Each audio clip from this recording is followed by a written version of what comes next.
नमस्कार विद्यार्थी मित्रांनो. तर क्लास 9 अल्जेब्रा मध्ये आपण पाहत आहोत चॅप्टर 1 सेट्स. तर यामध्ये आपण प्रॉब्लेम सेट 1 या आधीच्या व्हिडिओमध्ये बघितला, ज्यात क्वेश्चन 1 to 4 पर्यंतचे क्वेश्चन्स आपण सॉल्व केलेले आहेत. तर आपण तो व्हिडिओ मिस केला असेल तर त्याची लिंक आपल्याला या व्हिडिओच्या डिस्क्रिप्शन मध्ये मिळून जाईल. तर आज आपण बघूया प्रॉब्लेम सेट 1 क्वेश्चन नंबर 5 पासून पुढे. ठीक आहे. तर बघूया क्वेश्चन नंबर 5.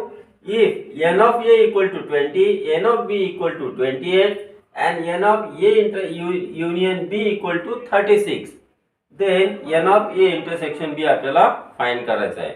तर सर्वात आधी सॉल्व करताना जे गिवन आहे ते आपण लिहून घेऊ. इथे आपल्याला काय दिलेलं आहे, n of a equal to 20, n of b equal to 28 and n of a union b is equal to दिलेला आहे आपल्याला 36. आपल्याला फाइंड आउट करायचा आहे n of a intersection b. n of a intersection b equal to question mark. आता आपला जो n of a union b चा फॉर्म्युला आहे, तो फॉर्म्युला कसा आहे, n of a union b is equal to n of a plus n of b minus n of a intersection b. आता यामध्ये आपण व्हॅल्यू पुटअप करू शकता किंवा आपण n of a intersection b चा फॉर्म्युला यावरून तयार करू शकता. काय होऊ शकते, n of a intersection b आपण LHS मध्ये आणू, म्हणून आपल्याला इकडे मिळेल n of a intersection b equal to n of a union b right साइडला न्यायचं, हे इकडे पॉझिटिव्ह आहे तिकडे गेल्यावर निगेटिव्ह होईल. That is equal to n of a as it is plus n of b as it is minus n of a union b. हा एक नवीन फॉर्म्युला यातून तयार होतो. आता या फॉर्म्युला मध्ये आपण या व्हॅल्यू सर्व पुटअप करू. n ऑफ a ची व्हॅल्यू किती आहे आपल्याकडे 20, n ऑफ b ची 28 आणि n of a union b आहे 36. याला सॉल्व करू. 20 plus 20 40, 48 minus 36 that is equal to 8 minus 6 2, 4 minus 3 1. तर n of a intersection b याची व्हॅल्यू आली 20. कळलं. आपण बघूया क्वेश्चन नंबर 6. पण त्याआधी आपल्याला सांगू इच्छितो की जर आपण माझ्या YouTube चॅनलवर नवीन असाल तर चॅनलला सबस्क्राइब करा, बेल आयकॉनला प्रेस करा, व्हिडिओ आवडल्यास लाईक करा आणि आपल्या मित्रांना शेअर करा. तर चला बघूया question number 6. In a class 8 students out of 28 have only dog as there pet animal at home. म्हणजे एका क्लासमध्ये टोटल 28 स्टुडंट आहेत आणि त्यामध्ये 8 स्टुडंट असे आहेत की ज्यांच्याकडे ॲज पेट ॲनिमल डॉग त्यांच्या घरी आहे. समोर काय म्हटलेलं आहे की 6 students have only cat as there pet animal आणि 6 स्टुडंट्स कडे कॅट आहे. Okay. 10 students have dog and cat both. 10 student असे आहेत ज्यांच्याकडे डॉग आणि कॅट दोन्ही सुद्धा आहेत. Then how many students do not have a dog or cat as their pet animal at home? मग असे आपल्याला number of students find out करायचे आहेत की ज्यांच्याकडे ना कॅट आहे ना डॉग आहे as pet animal at there home. आता यासाठी आपल्याला सर्वांसाठी एक सेट सपोज करावा लागेल. जसं इथे 28 टोटल स्टुडंट आहे. टोटल स्टुडंट म्हणजे हा झाला एक युनिव्हर्सल सेट. ठीक आहे. So we will write here. पहिलं तर आपल्याला एक युनिव्हर्सल सेट घ्यावा लागेल. त्यानंतर नंबर ऑफ म्हणजे किती स्टुडंट्सकडे डॉग आहे त्याचा एक सेट घेऊ, किती स्टुडंट्सकडे कॅट आहे तो एक सेट होईल आणि मग 10 स्टुडंट असे ज्यांच्याकडे डॉग आणि कॅट दोन्ही आहे तर तो झाला त्यांचा इंटरसेक्शन. ठीक आहे. तर आपण सॉल्व करूया. तर आपण काय लिहू इथे सर्वात आधी, let you be the set of total student, set of total students. ठीक है. Comma A be the students have only dog. ठीक है. A be the set of students have only dog and B be the set of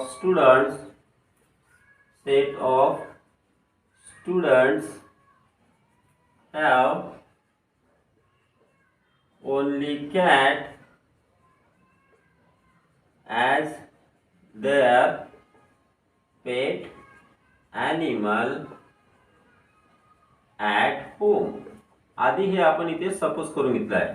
मग यानुसार आपल्याला number N of U मिळेल. Therefore we can write here N of U is equal to आपल्याला मिळेल 28. टोटल स्टुडंट्ससाठी आपण युनिव्हर्सल सेट घेतला यू आणि टोटल स्टुडंट आहे 28 म्हणून एन ऑफ यू झाला 28. आता एन ऑफ ए किती होईल? असे स्टुडंट्स की ज्यांच्याकडे डॉग आहे ॲज देअर पेट ॲनिमल. तर असे किती स्टुडंट्स आहे? तर ते 8 आहे म्हणून एन ऑफ ए ची व्हॅल्यू झाली 8. त्यानंतर एन ऑफ बी ची व्हॅल्यू किती होईल? बी कशाचा सेट आहे? कॅट असणार आहे. म्हणजे असे स्टुडंट की ज्यांच्याकडे कॅट आहे ते किती स्टुडंट आहे? 6 आहे. मग N of B is equal to होईल 6. आणि 10 स्टुडंट असे आहेत ज्यांच्याकडे डॉग आणि कॅट बोथ आहेत. म्हणजेच आपल्याला काय दिलेलं आहे इथे N of A intersection B is equal to होईल 10. आता हे एक्झाम्पल आपण वेन डायग्रामने सॉल्व्ह करूया. तर वेन डायग्रामसाठी आधी आपण एक असा युनिव्हर्सल सेट घेऊया. हा झाला एक युनिव्हर्सल सेट. याला आपण इथे नाव देऊया यू. आता इथे टोटल 28 स्टुडंट्स आहे म्हणून इथे आपण शो करू अशा प्रकारे की इथे 28 एन ऑफ यू व्हॅल्यू झाली इथे 28. आता आपल्याला इथे एक सेट करायला लागेल अशा प्रकारे. आपण एक सर्कल काढूया आणि या सर्कलला इथे या सेटला इथे नाव देऊया ए. म्हणजे हा झाला आपला डॉगचा सेट. आता डॉग्स किती आहेत? म्हणजे सॉरी डॉग्स असणारे असे विद्यार्थी किती आहेत की ज्यांच्या घरी dog as a pet animal आहे? तर ते किती स्टुडंट्स आहेत? ते आहेत 8. ठीक आहे. असे किती विद्यार्थी आहेत ज्यांच्याकडे कॅट पेट ॲनिमल आहे? आणि मग इंटरसेक्शन सुद्धा आहे. त्याच्यामुळे आपल्याला इथे अशा प्रकारे एक इंटरसेक्शन दाखवण्याकरता असा शो करावा लागेल दुसरा सर्कल. हा जो मिडल पोर्शन झाला हा झाला इंटरसेक्शनचा. आता जे 8 आहेत स्टुडंट ज्यांच्याकडे डॉग आहे तो पोर्शन फक्त इथून एवढाच आहे. एवढा पार्ट. ठीक आहे. हा एवढाच पार्ट राहील. मी अशा प्रकारे शो करतो याला. हा एवढाच पार्ट राहील ज्यांच्याकडे जेवढे स्टुडंट्स आहेत ज्यांच्याकडे डॉग आहे. मग हा जो पार्ट आहे याला आपण नाव दिले या सेटला बी. आता बी सेट कॅटचा आहे. असे स्टुडंट्स आहेत ज्यांच्याकडे कॅट आहे ॲज पेट ॲनिमल. असे किती स्टुडंट्स आहेत? तर ते आहे 6 म्हणून इथे लिहू आपण 6. हा जो 6 स्टुडंटचा जो सेट आहे तो फक्त इथून एवढा राहील. हा असा. याला आपण अशा प्रकारे आपण याला असं इथे मार्किंग करूया. ठीक आहे. तर हा झाला सेट अशा स्टुडंट्सचा ज्यांच्याकडे कॅट आहे. हा जो मिडल पोर्शन आलेला हा काय आहे? तर हा आहे 10 स्टुडंटचा आणि याला आपण म्हणू ए इंटरसेक्शन बी. ठीक आहे. असे स्टुडंट्स 10 आहेत ज्यांच्याकडे कॅट पण आहे आणि डॉग पण आहे. 8 स्टुडंट असे आहेत ज्यांच्याकडे फक्त डॉग आहे. 6 स्टुडंट असे आहेत ज्यांच्याकडे फक्त कॅट आहे आणि 10 स्टुडंट असे आहेत ज्यांच्याकडे डॉग आणि कॅट दोन्ही पण आहेत. मग राहिले किती स्टुडंट? बघा आता हे स्टुडंट्स किती होतात? 8 + 10 + 6 इज इक्वल टू होतील 24. मग 24 स्टुडंट्स असे आहेत ज्यांच्याकडे एक तर कॅट आहे किंवा डॉग आहे किंवा कॅट आणि डॉग दोन्ही आहे. मग राहिले किती स्टुडंट? टोटल स्टुडंट 28 होते. मग किती स्टुडंट राहिले? 28 - 24 म्हणजे 4 स्टुडंट. तर हे 4 स्टुडंट जे आहे ते याच्या बाहेर जातील. ठीक आहे. तर 4 स्टुडंट असे राहील की ज्यांच्याकडे ना कॅट आहे ना डॉग आहे. मग आता याला इथे समोर रायटिंग कशी करायची याची आपल्याला फाइंड आउट काय करायचं आहे? Students do not have a dog or cat as there pet animal at home. हे आपण इथे लिहूया. Therefore students do not have a dog or a cat. Do not have a dog or cat as their pet animal at home equal to. काय करावं लागेल आपल्याला? Total student मधून असे स्टुडंट मायनस करावं लागेल ज्यांच्याकडे डॉग आहे कॅट आहे किंवा दोन्ही आहे. म्हणजे 28 - 24 करावं लागेल. दॅट इज इक्वल टू होईल 4. आपल्याला जर इथे फॉर्म्युला लिहायचा असेल तर आपण काय करू शकतो? आपण एवढं लिहिलं तरी यामध्ये मार्क्स कटणार नाही. पण जर तुम्हाला इथे फॉर्म्युला लिहायचा तर कसा होईल? टोटल स्टुडंट म्हणजे एन ऑफ यू आहे. तर एन ऑफ यू मधून मायनस करावं लागेल आपल्याला. काय मायनस करावं लागेल? इथे जे आलेलं आहे ए युनियन बी. ठीक आहे. टोटल ठीक आहे, मायनस करावं लागेल एन ऑफ ए युनियन बी. ठीक आहे, तर आपण असं सुद्धा करू शकतो किंवा मग 28 मायनस 24 इज इक्वल टू 4 अशा पद्धतीने सुद्धा आपण हे सॉल्व करू शकतो. वास्तविक जर बघितलं तर हा जो पार्ट तयार होतो 4 स्टुडंटचा, आता ए युनियन बी म्हणजे टोटल हे स्टुडंट झाले 24, तर ए युनियन बी त्याचा आपण डॅश सुद्धा काढू शकतो. तो काढणं म्हणजेच हे निघून जातील आणि राहतील फक्त 4. तर अशा प्रकारे हे एक्झाम्पल आपल्याला इथे सॉल्व करायचं आहे. कळलं? नेक्स्ट आपण बघूया question number 7. Represent union of two sets by Venn diagram for each of the following. यामध्ये आपण नंबर 1 बघूया. इथे आपल्याला सेट ए दिलेला आहे, सेट बी दिलेले आहे. सेट ए चे एलिमेंट्स कोणते आहे? 3 4 5 7. सेट बी चे एलिमेंट्स कोणते आहे? 1 4 8. आता या दोन सेट्सचा आपल्याला युनियन ऑफ सेट्स वेन डायग्रामने शो करायचा आहे. तर या दोघांचा युनियन काय होईल तो आपण आधी पाहूया. A union B is equal to काय होईल? या दोन्ही सेटचे एलिमेंट्स एकत्र येईल. पण यामध्ये जर कोणता एलिमेंट कॉमन असेल, रिपीट असेल, तर त्याला आपण याच्यात रिपीट नाही करू.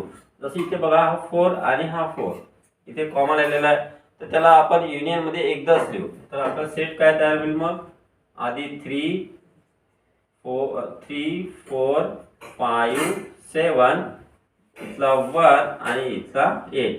इथे काही आवश्यक नाही की तुम्ही त्याला असेंडिंग किंवा डिसेंडिंग ऑर्डर मध्येच लिहिलं पाहिजे. टोटल एलिमेंट काउंट करा. 1 2 3 4 5 6. 1 2 3 4 5 6 7. आता इथे 6 आणि इथे 7 का बरं आहे? कारण इथे 4 कॉमन आहे म्हणून तो आपण इथे एकदाच घेतला. तर हा झाला ए युनियन बी. आता याला आपल्याला वेन डायग्रामनं कसं शो करायचं? तर यामध्ये शो करताना एक ए चा सेट राहील आणि एक बी चा सेट राहील आणि जो कॉमन एलिमेंट्स आहे तो इंटरसेक्शन मध्ये येईल. ठीक आहे, तर इथे आपण एक सर्कल काढलेला आहे. हा झाला आपला सेट ए. ठीक आहे, इथे आपण नाव दिलं ए आणि हा एक दुसरा एक सर्कल काढला, इथे आपण नाव दिलं बी. हा झाला सेट बी. आता सेट ए मध्ये कोणते एलिमेंट्स दाखवावं लागेल आपल्याला? 4 ला सोडून, कारण 4 कॉमन आहे दोघांचा, तर 4 आपल्याला इथे शो करावा लागेल. ठीक आहे, मग सेट ए चे कोणते एलिमेंट्स राहिले? 3 5 आणि 7. बघा आता सेट ए चे एलिमेंट्स 4 इन्क्लुडिंग आहे, कारण हा पूर्ण सेट असा झालेला आहे. हा झाला पूर्ण सेट ए. म्हणजे याचे एलिमेंट्स कोणते आले? 3 4 5 7. आता सेट बी चे कोणते एलिमेंट्स आपण इथे लिहू? 4 ला सोडून द्यायचं, 1 आणि 8. इथे लिहिला 1, आता इथे 8. मग सेट बी चे आता कोणते एलिमेंट झाले? हे पूर्ण इन्क्लूड झाला या 4 ला घेऊन. हा पूर्ण झाला म्हणजे 1 4 आणि 8. तर हा झाला आपला ए युनियन बी. ठीक आहे, अशा प्रकारे आपल्याला याला वेन डायग्रामने शो करायचं आहे. नंतर बघूया आपण नंबर 2 मध्ये. इथे सेट पी चे हे जे एलिमेंट्स आहे आणि सेट क्यू चे हे एलिमेंट्स आहे. यामध्ये आधी बघून घ्यायचं की कॉमन एलिमेंट्स कोणते आहेत. इथे जर तुम्ही बघितलं तर हा जो ई आहे हा इथे कॉमन आहे, अजून बी एलिमेंट सुद्धा इथे कॉमन आहे. ठीक आहे, मग इथे आपण काढू आधी P union Q equal to काय होईल यावरून? तर आधी घेतला आपण A B C E F. Set P चे एलिमेंट्स लिहून घ्यायचे आधी. मग यामध्ये जे कॉमन आलेले आहे ते सोडून द्यायचे. राहिला काय मग इथे एल एम आणि एल, कारण ई आणि बी हे एलिमेंट्स सेट पी मध्ये सुद्धा आलेले आहेत, त्याच्यामुळे त्यांना आपण इथे रिपीट नाही करणार आहोत. मग आता इथे सुद्धा एक सेट पी काढायला लागेल, क्यू काढायला लागेल आणि त्यांचे जे कॉमन एलिमेंट्स आहेत ते इंटरसेक्शन मध्ये शो करू. हा झाला आपला एक सेट, हा झाला सेट पी आणि इथे इंटरसेक्ट करत हा झाला दुसरा सेट आपला क्यू. आता सेट पी चे एलिमेंट्स आणि क्यू चे एलिमेंट जे कॉमन आहेत ते आधी इथे आपण शो करू. ते आपण आधीच अंडरलाईन केलेले आहे. ते कोणते आहे? बी आणि ई. म्हणून इथे लिहिला बी आणि इथे लिहिला ई. ठीक आहे, मग पी चे कोणते एलिमेंट्स राहिले? बी ला आणि ई ला सोडून द्यायचं, ए सी एफ. मग इथे ए सी एफ. आता क्यू चे कोणते राहिले? बी आणि ई ला सोडून द्यायचं, एल एम एन. मग इथे लिहू आपण एल एम एन. आता जर तुम्ही याला बघितलं तर हा झाला पूर्ण सेट पी आणि हा झाला पूर्ण सेट क्यू. सेट पी चे element A B C E F. Set Q चे element L M N E B. ठीक आहे. तर अशा प्रकारे याला आपण म्हणू शकतो पी युनियन क्यू. अशा प्रकारे आपण वेन डायग्रामने हे आपण इथे शो करू शकतो. Number 3, x equal to x such that x is a prime number between 80 and 100. हा एक सेट आपल्याला दिलेला आहे, पण तो सेट बिल्डर मेथडमध्ये दिलेला आहे. आपल्याला याला लिस्टिंग मेथडमध्ये कन्वर्ट करावं लागेल. त्यानंतर y equal to y such that y is an odd number between 90 and 100.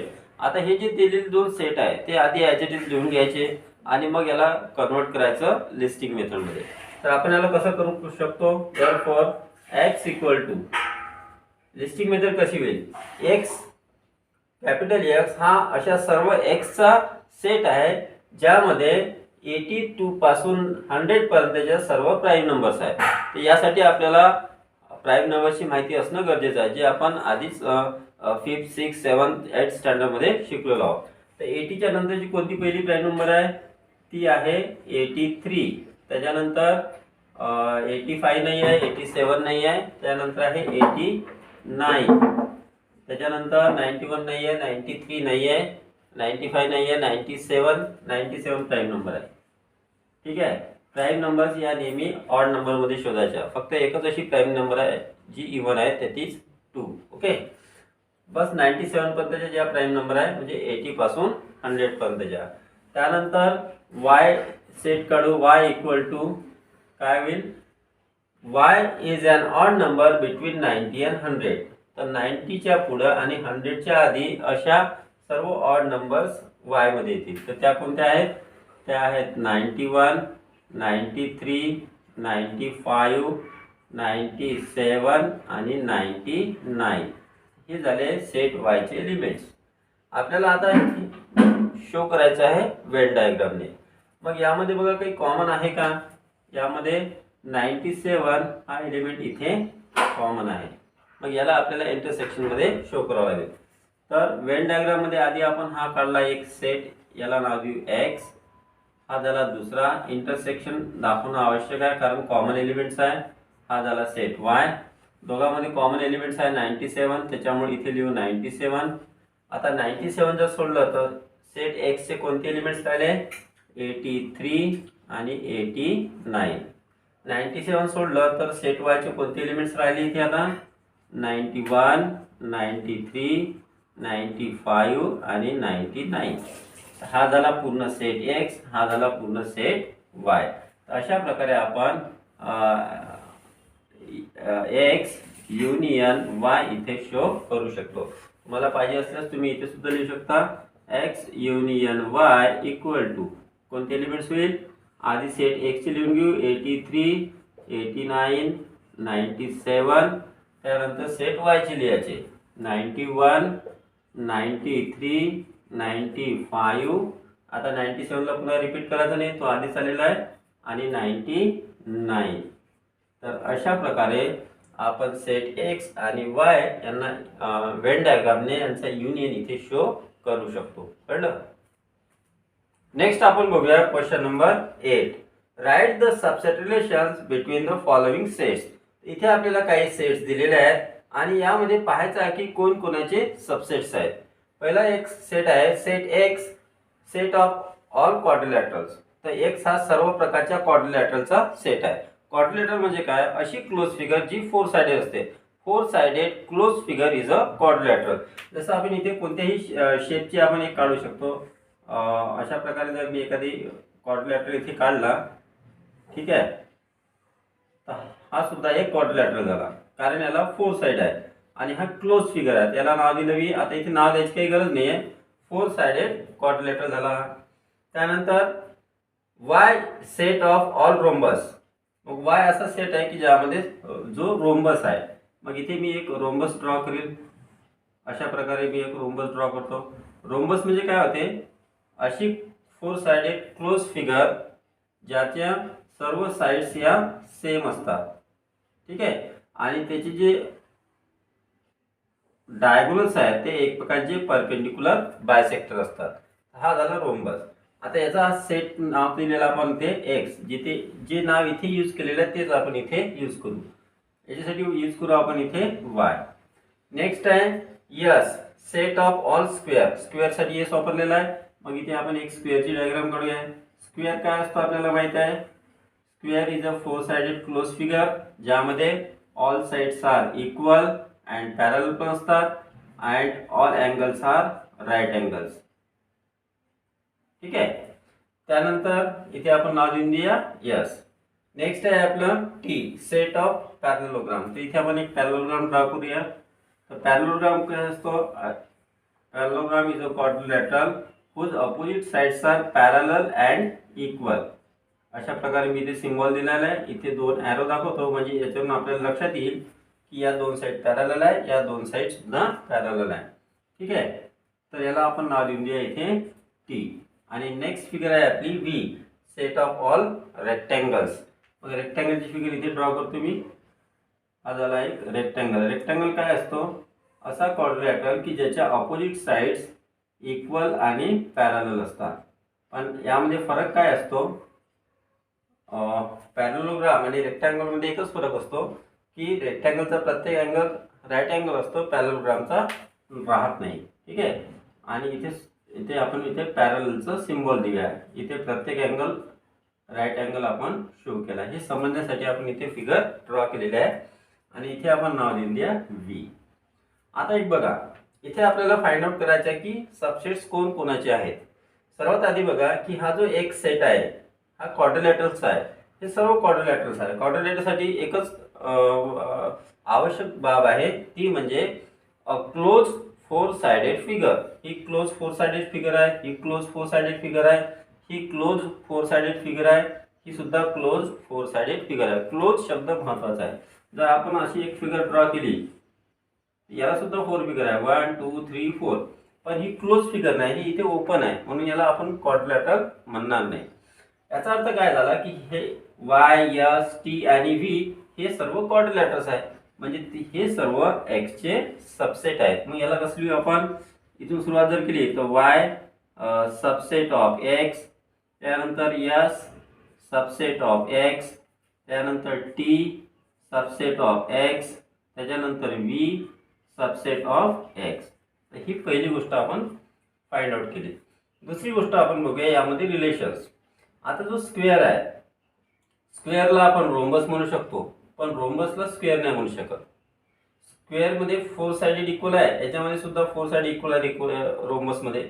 म्हणजे square is a rhombus but rhombus is not a square.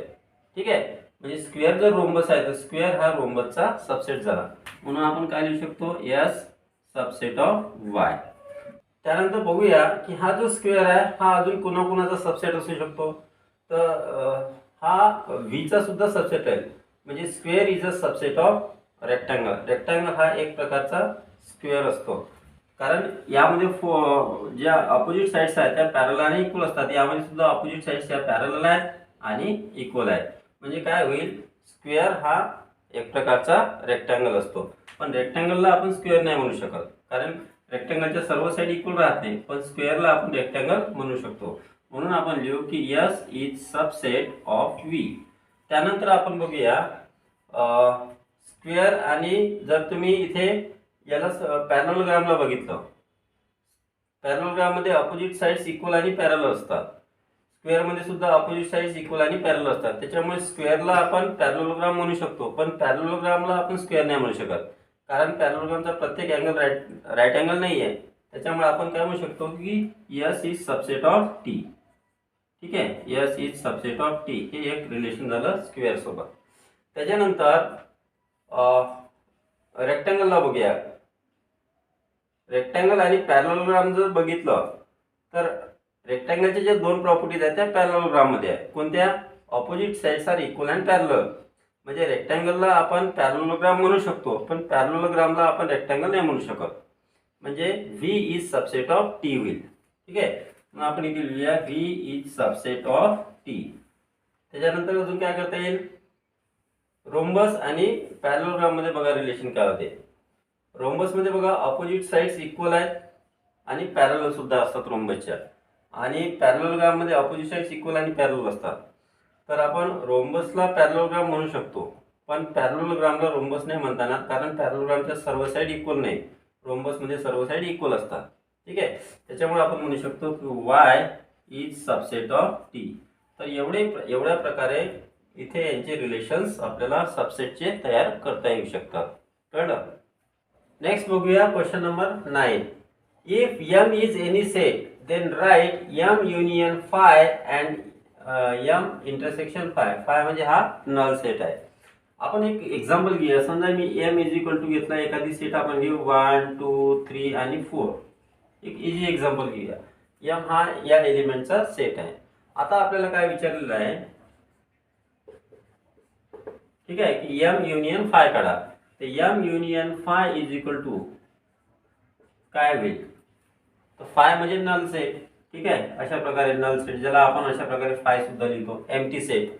तर m आणि नल सेट या दोघांचे टोटल एलिमेंट्स आपल्याला इथे लिहावं लागेल. ते एलिमेंट्स कोणते राहील? 1 2 3 आणि 4 हेच राहतील. म्हणजे सेट m चेच एलिमेंट्स येईल. म्हणजे इज इक्वल टू काय लिहू शकतो आपण इथं? m. म्हणजे कोणताही सेट आणि नल सेट यांचा जो युनियन असतो तो दिलेला सेटच असतो. ओके, त्यानंतर काढायचं आपल्याला m इंटरसेक्शन फाय. आता पुन्हा इथे या दोघांमध्ये कॉमन काय राहील? या दोघांमध्ये कॉमन काहीच नाहीये, है ना. यामध्ये एलिमेंटच नाहीये. इथे 1 2 3 4 आहे, पण दोघांमध्ये कॉमन काहीच नाहीये. म्हणजे m इंटरसेक्शन फाय हे राहील फाय, म्हणजे नल सेट राहील. कळलं? नेक्स्ट आपण बघूया question number 10. Observe the Venn diagram and write the given sets u a b a union b and a intersection b. इथे आपल्याला एक वेन डायग्राम दिलेली आहे. हा झाला युनिव्हर्सल सेट, इथे आपण u लिहिलेला आहे. हा झाला सेट ए ओव्हल शेप मध्ये, हा सेट बी ओव्हल शेप मध्ये. याच्या आतमध्ये एक तर तुम्ही सर्कल शेप मध्ये सुद्धा राहू शकते किंवा ओव्हल शेप मध्ये राहू शकते. आता सेट ए चे एलिमेंट्स कोणकोणते आहेत? सेट ए मध्ये हे पूर्ण एलिमेंट्स येतात. ठीक आहे, म्हणजे 1 2 3 5 7 हे झाले सेट ए चे एलिमेंट. हा झाला सेट बी पूर्ण. ठीक आहे, म्हणजे 1 5 8 9 10 हे झाले सेट बी चे एलिमेंट्स. आणि राहिलेले एलिमेंट्स हे युनिव्हर्सल मध्ये आहे 4 13 आणि 11. आणि हा झाला इंटरसेक्शन ए 1 आणि 5. म्हणजे सेट ए आणि सेट बी या दोन्ही सेटचे जे कॉमन एलिमेंट्स आहेत ते आहेत 1 5. आता आपल्याला यावरून लिहायचे आहे इथे सेट्स. तर सर्वात आधी आपण लिहू सेट यू. तर U equal to curly bracket. आता यू मध्ये हे सर्व एलिमेंट्स येतील. मग यांना आपण कसं लिहूया? 1 2 3 4 आहे का? 4 5 6 नाही आहे, तर 5 पर्यंत पहिले लिहून घेऊ. 1 2 3 4 5 6 नाही आहे ना यामध्ये? 6 नाही आहे. 7 आहे का? 7 आहे, म्हणून इथे लिहू 7. त्यानंतर 8 आहे, नंतर 9 आहे, 10 आहे, 11 आहे, 12 नाही आहे. ठीक आहे, म्हणून आणि 13 आहे शेवटी. हे झाले सेट यू चे एलिमेंट, म्हणजे युनिव्हर्सल सेटचे एलिमेंट्स. त्यानंतर आपण लिहूया सेट ए चे एलिमेंट. तर ए इक्वल टू कर्ली ब्रॅकेट. आता सेट ए मध्ये 2 3 आणि 7 येईल, सोबत 1 आणि 5 कॉमन आहेत सेट ए आणि बी चे, तर ते सुद्धा येतील. म्हणजे काय होईल मग? 1 2 3 5 7. नंतर लिहूया आपण सेट बी चे elements. B equal to curly bracket. Set B मध्ये 1 आणि 5 सुद्धा येईल, तर 8 9 10 1 आणि 5. म्हणजे 1 5 8 9 आणि 10 हे सर्व एलिमेंट्स आले सेट बी मध्ये. त्यानंतर आपल्याला लिहायचा ए युनियन बी. तर ए युनियन बी मध्ये सेट ए चे आणि बी चे दोन्हीचे एलिमेंट येईल. मग यामध्ये कॉमन कोणते ते बघून घ्या, ते रिपीट व्हायला नको. 5 5 1 आणि 1 हे आता इथे पाहायची गरज नाही, इथेच समजते 1 आणि 5. मग आता काय करायचं? पहिले सेट ए चे एलिमेंट लिहून घ्यायचे ॲज इट इज. युनियन लिहिताना आधी सेट ए चे एलिमेंट्स इथे लिहून घेऊ. कोणते आहे? 1 2 3 5 आणि 7 कॉमा. बघा 1 आणि 5 दोघांची कॉमन आहे, तर ते आपण इथे घेतलेलेच आहे. मग इथे सेट बी मध्ये राहिले कोणते? 8 9 10. इथे लिहू 8 9 आणि 10. ठीक आहे. त्यानंतर आपल्याला कळायचं ए इंटरसेक्शन बी. हे सोपं आहे. A intersection B is equal to common कोणते आहे? 1 आणि 5. मग इथे राहील 1 5 अशा प्रकारे. पण यामध्ये तुम्हाला इतर काही क्वेश्चन विचारले, जसं तुम्हाला म्हटलं ए युनियन बी, त्याचा डॅश विचारणार, ए युनियन बी डॅश काढा, कॉम्प्लिमेंट काढायला सांगितलं. तर काय होईल, ए आणि बीचे सर्व एलिमेंट सोडून द्यायचे. मग राहिले कोणते, 4, 13 आणि 11. मग याची कोणते एलिमेंट्स होतील, 4, 11 आणि 30. ठीक आहे. अशा प्रकारे तुम्हाला इतर काही क्वेश्चन विचारले तर अशा प्रकारे तुम्ही ते सॉल्व करू शकता. हा तुम्हाला विचारलेला नाही आहे, इथपर्यंतच तुम्हाला क्वेश्चन विचारलेले आहे. कळलं. And now we will see last question of this exercise, problem set 1, question number 11. If n of a equal to 7, n of b equal to 13, n of a intersection b equal to 4, then n of a union b आपल्याला find out करायचं आहे. तर हे solve करताना सर्वात आधी जे आपल्याकडे गिवन आहे ते आपण इथे लिहून घेऊ. n of a equal to दिलेला आहे आपल्याला 7, n of b equal to दिलेला आहे 13, n of a intersection b equal to दिलेला आहे आपल्याला 4 आणि आपल्याला फाइंड करायचा आहे n of a union b is equal to लिहिलं आपण इथे क्वेश्चन मार्क. आता a युनियन b चा आपल्याकडे फॉर्म्युला आहे. So we will write here n of a union b equal to काय फॉर्म्युला आहे आपला, n of a plus n of b minus n of a intersection b. या फॉर्म्युल्यामध्ये आपण व्हॅल्यू पुट अप करूया. n ऑफ a आहे 7 plus n of b आहे 13 minus n of a intersection b आहे 4. 13 प्लस 7 होता 20 minus 4 that is equal to 16. तर हा फॉर्म्युला यूज करून आपण इझिली याचा आन्सर फाइंड करू शकतो. Got it.